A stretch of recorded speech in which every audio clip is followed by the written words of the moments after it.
গত কয়েকদিন যাবত আমার বড় ছেলের কাছে বারবারই যে বলতেছিলাম, বাবা আমাকে একটু শুক্রবার দিন সূর্যমুখী বাগানে নিয়ে যাবা, আমার ওইখানে নিয়ে কিছু ছবি তুলে দিবা।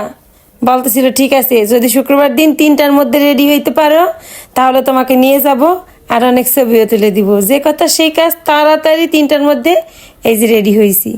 তারপরে বের হইলাম দুই মা বেটা মিলে।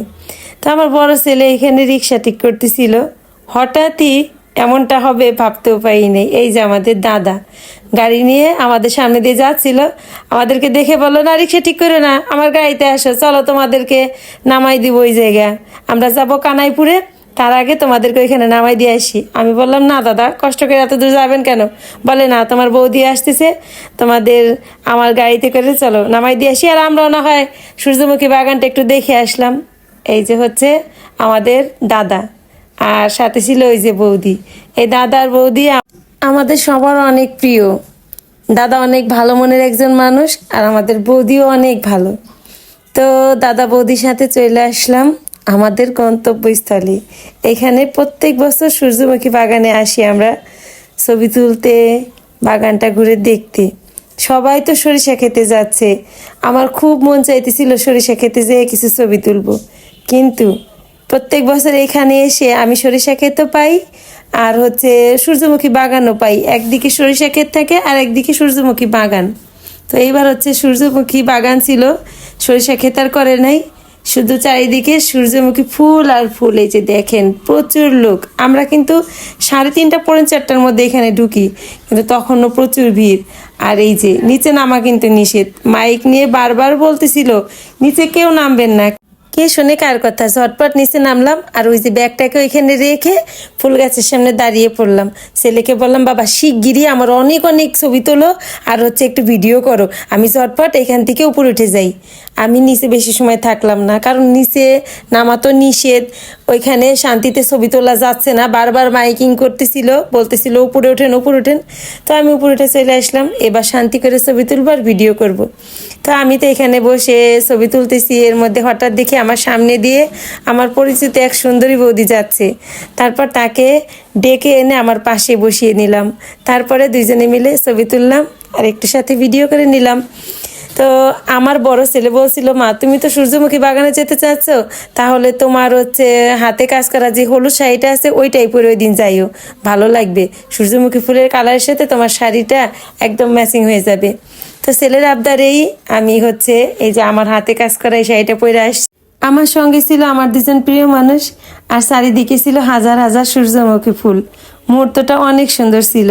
আমরা সম্পূর্ণ বীজ ভবনটা ঘুরে ঘুরে দেখলাম, আর আমি তো অনেক ছবি তুললাম, ভিডিও করলাম।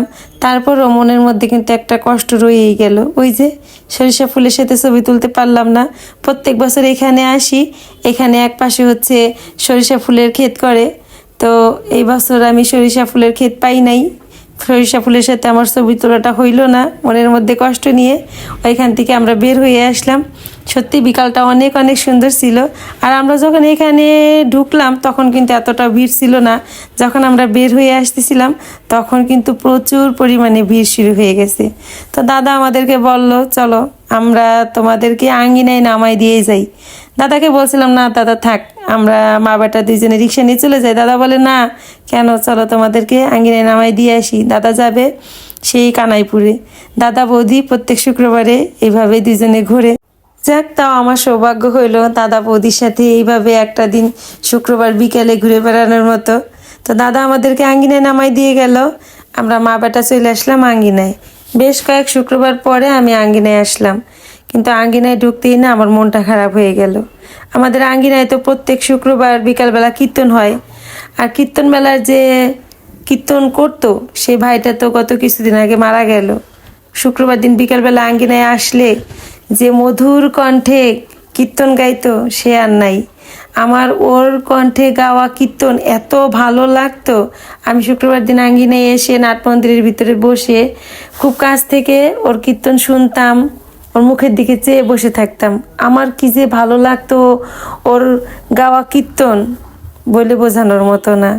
ওই সুর আর কানে বাজতেছিল না, যার কারণে মনটা ভালো লাগতেছিল না। এই যে আমার বড় ছেলের আবদার, খাবে চটপটি, চলে আসলাম জাহাঙ্গীর বাড়ির দোকানে নাট মন্দির থেকে বের হয়ে। জাহাঙ্গীর ভাই বলতেছিল, বৌদি ভাইস্তে এখন কত বড় হয়ে গেছে, সেই ছোটবেলা থেকে আমার দোকানের চটপটি ফুচকা শেখায়। তো এখানে ভাইয়ের কাছে ফুচকা অর্ডার করলাম। আর এদিকে আমার বড় ছেলে বলল, মা ফুচকা রেডি হইতে হইতে তুমি হাসি হাসি মুখ করে ওই দিক থেকে আসো, আমি তোমাকে একটা ভিডিও করে দিয়ে আর ছবি তুলে দিই। ছেলের কথায় আমিও একটু হাসি হাসি মুখ করে হেঁটে আসলাম। এদিকে আমাদের ফুচকা রেডি। তারপর মা বেটা মিলে ফুচকা খেয়ে ছেলে আঙ্গিনায় থাকলো, আমি বাসায় চলে আসলাম। তো আজকের মতো ভিডিওটা এই পর্যন্ত। এই ভিডিওটা ভালো লাগলে অবশ্যই কিন্তু লাইক কমেন্ট শেয়ার করে পাশে থাকবে।